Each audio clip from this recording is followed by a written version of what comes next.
बहुजन समाज की हर खबर पाने के लिए सब्सक्राइब करें अम्बेडकर पीपल्स वॉइस और बेल आइकन दबाएं।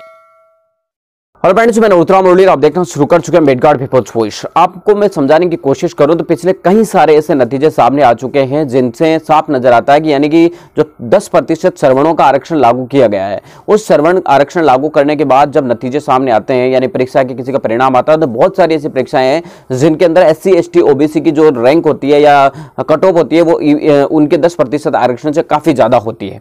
यानी कि जो जनरल कोटा पहले होता था उसके अंदर SC ST OBC तमाम जातियों के लोग सम्मिलित किया जाता था, जिसकी वजह से पता नहीं चलता था कि आखिर किस व्यक्ति के कितने नंबर आ रहे हैं, और जो टॉपर होता था उसके सबसे ज्यादा वैसे ही आते थे, इसमें कोई कहने की बात नहीं थी। लेकिन अब रिजर्वेशन की वजह से 10% सवर्ण आरक्षण के अंतर्गत ले लिया गया है, तो वहां पर जब कट ऑफ आती है तो काफी कमजोर आती है, उसमें कोई दो राय नहीं है।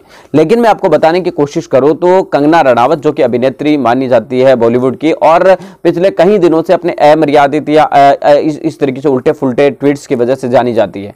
हालांकि बॉलीवुड के अंदर पिछले कई दिनों से उन्हें काम नहीं मिला, जिसके चलते आपको बता दें कि अब ट्विटर पर बैठकर वो काफी ज्यादा उलझुल ट्वीट करती रहती है। दरअसल मैं आपको बताने की कोशिश करूं तो IPS अधिकारी रही डी रूपा अभी भी मौजूद है।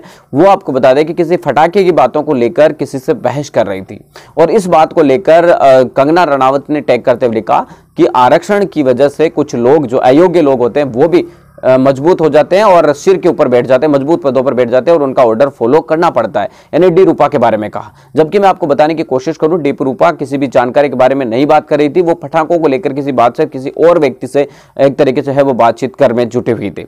दरअसल मैं आपको बताने की कोशिश करूं तो पटाखों की क्या कमी, अगर भारत में कई पटाखों की कोई समस्या है तो क्या उसका भी मतलब आरक्षण है? क्या कभी कंगना रनावत के कुछ तकलीफ होगी, पेट दर्द होगा, सिर दर्द होगा या कुछ और होगा, तो क्या वहां भी जिम्मेदार आरक्षण होगा? या फिर अब मैं आपको बताने की कोशिश करें तो ये नफरत का आखिर कहां से पैदा हुई? दरअसल मैं आपको बताने की कोशिश करूं तो अनुसूचित जाति जनजाति के लोगों के प्रति या रिजर्वेशन के प्रति शुरू से ही लोगों के मानसिकता में इस तरीके से भर दिया गया है कि रिजर्वेशन का मतलब आपको बता दें कि आपका हक मारना होता है, इस तरीके से रिजर्वेशन खराब होता है, या इस तरीके की उल जुलूल बातें आपको बता दें कि दिमाग में ठूस दी जाती है, जिसी का ये नतीजा देखने को मिलता है।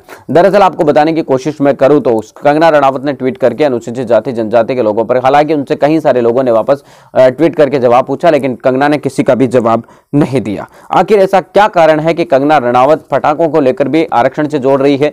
अगर कभी उनके किसी भी तरीके की तकलीफ होती है तो वो उससे भी आरक्षण को जोड़े, उनके फैमिली प्रॉब्लम होगी तो भी आरक्षण से जोड़ देगी।